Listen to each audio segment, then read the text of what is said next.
Hello नमस्कार साथियों, आप सबों को फिर से एक और वीडियो में स्वागत है। मेरे साथियों, आज की इस वीडियो में आप जानेंगे क्लास 12 हिस्ट्री के मोस्ट इंपोर्टेंट ऑब्जेक्टिव प्रश्न जो आपके बोर्ड एग्जाम में कई बार पूछा गया है और ये पूछने की संभावना भी है। इसी वजह से आप लोग इस वीडियो को एक बार देख लेंगे, अगर जो याद नहीं होगा उसको आप लोग याद कर लेंगे। चलिए फास्ट में इसके सभी क्वेश्चन को सॉल्व करते हैं।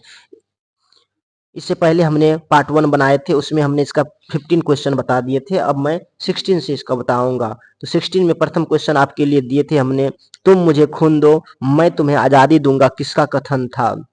आपके सामने ऑप्शन है भगत सिंह, रास बिहारी बोस, मदन सिंह या सुभाष चंद्र बोस। तो मेरे साथियों, इसका सही आंसर हो जाएगा आपको डी, यानी कि सुभाष चंद्र बोस। नेक्स्ट प्रश्न है आपके सामने, गांधी जी किसे अपना राजनीतिक गुरु मानते थे? गांधी जी किसे अपना राजनीतिक गुरु मानते थे?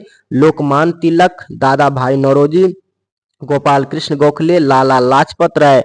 मेरे साथियों, इसका सही आंसर हो जाएगा आपको सी, यानी कि गोपाल कृष्ण गोखले। नेक्स्ट प्रश्न है आपके सामने, अमृत शहर का जनसंहार कब हुआ था? आपके सामने ऑप्शन है अप्रैल 1919, फरवरी 1909, मार्च 1929 या जनवरी 1919।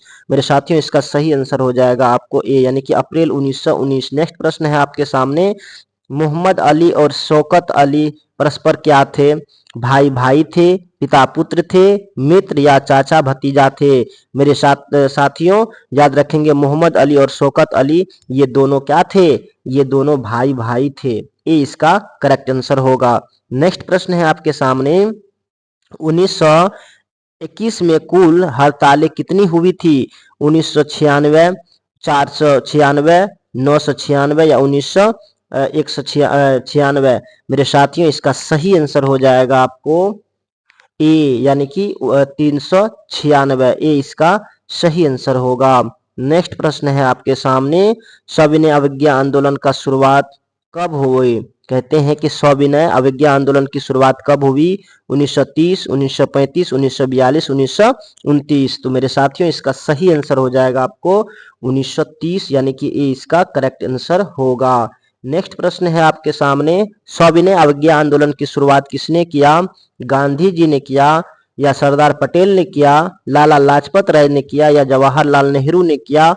मेरे साथियों, इसका सही आंसर हो जाएगा आपको गांधी जी ने किया था। किसने किया था? गांधी जी ने किया था। नेक्स्ट प्रश्न है आपके सामने, दांडी यात्रा से किस आंदोलन की शुरुआत हुई? दांडी यात्रा से किस आंदोलन की शुरुआत हुई? असहयोग आंदोलन, सविनय अवज्ञा आंदोलन, भारत छोड़ो आंदोलन या कोई नहीं? मेरे साथियों, इसका सही आंसर हो जाएगा आपको बी, यानी कि सविनय अवज्ञा आंदोलन। बी इसका करेक्ट आंसर होगा। नेक्स्ट प्रश्न है आपके सामने, दांडी यात्रा में कितने सदस्यों ने भाग लिया? दांडी यात्रा में कितने सदस्यों ने भाग लिया? 78, 79, 87 या 75? मेरे साथियों, इसका सही आंसर हो जाएगा आपको ए, यानी कि 78। क्या हो जाएगा? 78 इसका सही आंसर होगा। नेक्स्ट प्रश्न है आपके सामने, गांधी जी ने दांडी यात्रा कब प्रारंभ की? गांधी जी ने दांडी यात्रा कब प्रारंभ की? 12 मार्च 1930, 14 मार्च 1930, 18 मार्च 1930 या इनमें से कोई नहीं? मेरे साथियों, इसका सही आंसर हो जाएगा आपको ए, यानी कि 12 मार्च 1930 ईस्वी को। नेक्स्ट प्रश्न है आपके सामने, सविनय अवज्ञा आंदोलन न चलाने के लिए गांधी जी की कितनी शर्तें थी? 10, 12, 11 या 8? मेरे साथियों, इसका जो सही आंसर होगा वो हो जाएगा आपको सी, यानी कि 11। गांधी जी बोले थे कि 11 शर्त आपको माननी पड़ेगी, तब जाकर के हम इस आंदोलन को वापस लेंगे। नेक्स्ट प्रश्न है आपके सामने, राजनीतिक बंदियों को रिहा करने के लिए ब्रिटिश सरकार क्यों तैयार हुई? द्वितीय गोलमेज सम्मेलन, इरविन गांधी इरविन समझौता, पुनः पैक्ट या सांप्रदायिक निर्णय? मेरे साथियों, इसका जो सही आंसर होगा वो हो जाएगा आपको बी, यानी कि गांधी इरविन समझौता। बी इसका करेक्ट आंसर होगा। नेक्स्ट प्रश्न है आपके सामने,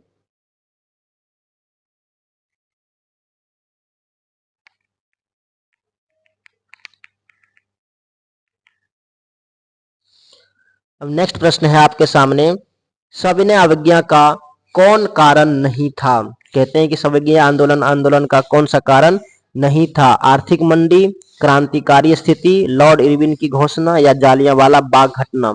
मेरे साथियों इसका जो सही आंसर होगा वो हो जाएगा आपको डी, यानी कि जालियांवाला बाग हत्या, जालियांवाला बाग घटना। सवर्ण आंदोलन का कौन सा कारण नहीं था? जालियांवाला बाग हत्याकांड। नेक्स्ट प्रश्न है आपके सामने, दांडी में नमक कानून तोड़ने के बाद कौन सा कार्यक्रम तय नहीं किया गया? दांडी में नमक। अब नेक्स्ट प्रश्न है आपके सामने कि दांडी में नमक कानून तोड़ने के बाद कौन सा कार्यक्रम तय नहीं किया गया? अस्पृश्यता का त्याग, विदेशी वस्त्रों की होली, कर का न होना या हिंसा से दमन का विरोध। तो मेरे साथियों इसका सही आंसर हो जाएगा आपको डी, यानी कि हिंसा से दमन का विरोध।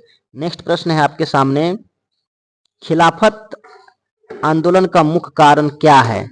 खलीफा का अंत, खलीफा का पुनर्स्थापन, अरबों से प्रभाव हटाना या कोई नहीं। तो मेरे साथियों इसका जो सही आंसर होगा वो हो जाएगा आपको बी, यानी कि खलीफा का पुनर्स्थापन। नेक्स्ट प्रश्न है आपके सामने कि खिलाफत आंदोलन का नेतृत्व किसने किया? खिलाफत आंदोलन का नेतृत्व किसने किया? गांधी, नेहरू, शौकत अली, मोहम्मद अली जिन्ना या इनमें से कोई नहीं। तो मेरे साथियों इसका जो सही आंसर होगा वो हो जाएगा आपको बी, यानी कि शौकत अली, मोहम्मद अली। नेक्स्ट प्रश्न है आपके सामने, काला विधेयक किसे कहा गया? आपके सामने ऑप्शंस है रॉलेट एक्ट या इल्बर्ट बिल या शिक्षा बिल या इनमें से कोई नहीं। तो मेरे साथियों इसका जो सही आंसर होगा वो हो जाएगा आपको ए, यानी कि रॉलेट एक्ट।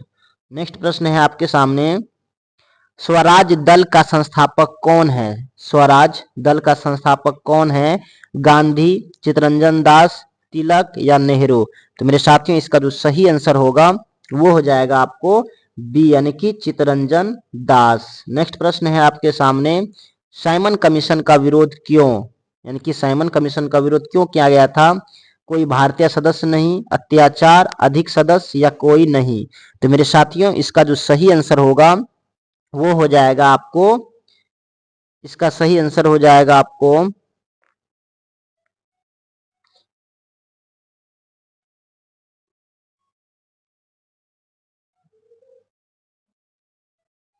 तो इसका सही आंसर हो जाएगा आपको ए, यानी कि कोई भारतीय सदस्य उसमें नहीं था। नेक्स्ट प्रश्न है आपके सामने, सुभाष चंद्र बोस किस अधिवेशन में अध्यक्ष बने?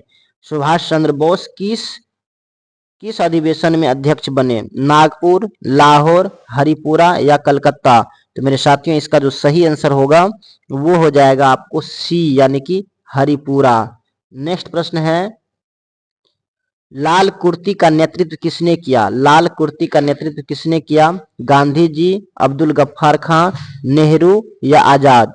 तो मेरे साथियों इसका जो सही आंसर होगा वो हो जाएगा आपको बी, यानी कि अब्दुल गफ्फार खान।